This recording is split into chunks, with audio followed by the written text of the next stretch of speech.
Bagian ke-7.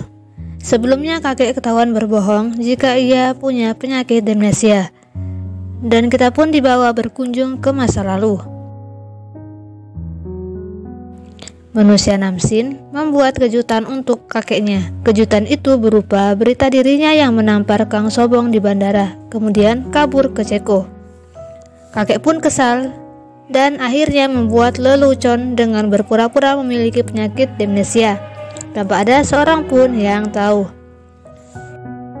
Kakek juga melanjutkan sandiwara tersebut untuk mengetahui siapa saja orang-orang yang berada di pihaknya maupun yang mengkhianatinya.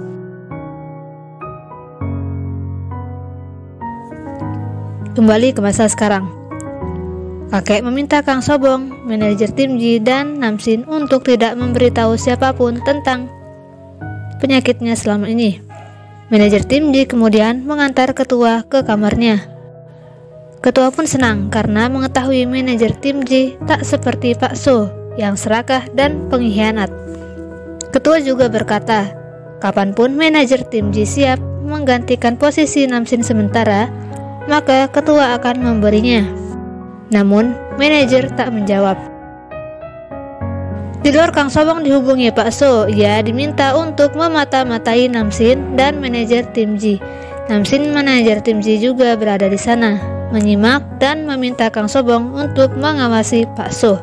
Sebenarnya, Kang Sobong juga mengkhawatirkan dirinya. Dia takut Pak So akan mencurigainya jika ia juga bekerja sama dengan Namsin. Pagi hari, Namsin Tri kembali menemani Kang Sobong berolahraga dan ternyata mereka diintai oleh mata-mata Pak So. Dia tak percaya dengan keadaan Namsin yang sebelumnya ia lihat kecelakaan parah. Selesai olahraga, Namsin Tri melihat anak bibinya dan melacak jika anak tersebut menggunakan alat pemacu jantung.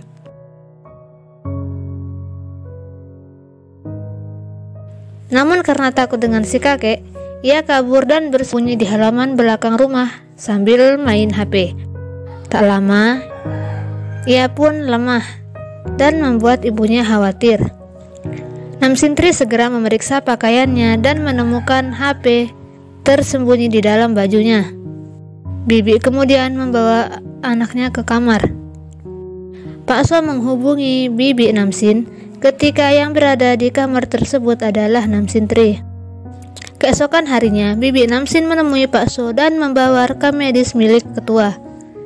Dan oleh Pak So, surat tersebut dibawa saat rapat pemegang saham di perusahaan. Di tengah-tengah perdebatan, Namsin Tri datang membawa sebuah pulpen yang sebelumnya dibawa oleh Bibi Namsin. Namsin Tri memencet tombol dan terdengar suara anggota Pak So sebelumnya yang berencana melengsarkan kekuasaan ketua. Ternyata, perekaman tersebut dibuat oleh Bibi Namsin atas perintah Namsin Tri. Namsin Tri pun mengatakan jika ketua tak memiliki penyakit demensia. Untuk membuktikannya, dokter pribadi ketua datang menjelaskan jika rekaman medis ketua tertukar dengan milik orang lain. Lalu, ketua pun masuk. Saat rapat berlangsung, manajer tim Ji mendapat SMS dari Kang Sobong yang bertanya tentang baterai Namsin Tri. Saat rapat berlangsung, ketua memperdengarkan rekaman tersebut, sedangkan Pak So mendapat surat jika suaranya tak ada di dalam rekaman. Kemudian Pak So pun angkat bicara dan menuduh anggotanya telah merencanakan pemindahan jabatan ketua. Pak So juga langsung memecat anggotanya untuk menyelamatkan diri. Di luar, Kang Sobong hendak mengganti baterai Namsin Tri yang hampir habis. Namun, Yena datang. Ia langsung menepis tangan Kang Sobong sehingga baterai tersebut terlempar.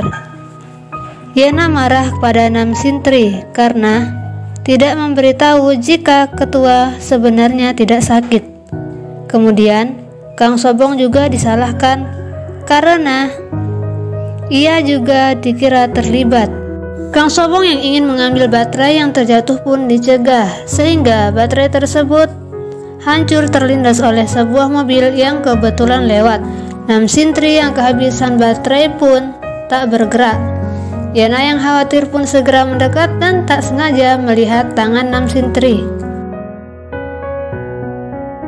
Entah datang dari mana, tiba-tiba saja manajer tim Ji menepis tangan Yana yang sudah terlanjur melihat tangan Nam Sintri. Kembali ke kantor, ketua menjelaskan pada Pak So jika ia masih memaafkan atas apa yang telah dilakukan oleh Pak So karena mereka pernah menjadi sahabat.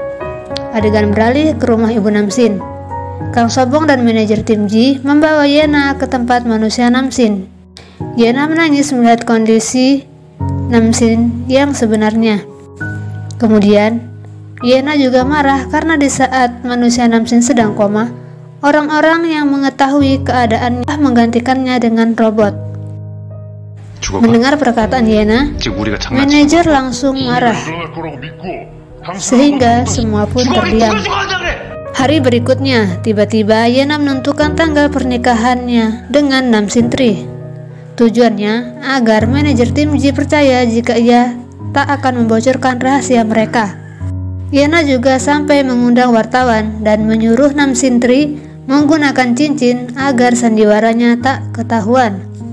Yana masih kesal melihat Nam Sintri yang mirip dengan manusia Namsin.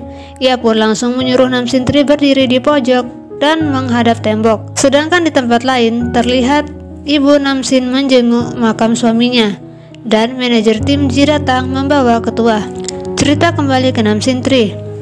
Di dalam mobil, Yana dan Kang Sobong berdebat. Yana kesal dan melepas baterai Nam Sintri. Kang Sobong pun marah kepada Yana. Kemudian Yana dan Kang Sobong keluar mobil. Lalu Yana menampar dan menendang kaki Kang Sobong. Ketika hendak menamparnya lagi, Nam Sintri datang dan menahan tangan Yana serta mendorongnya hingga terjatuh.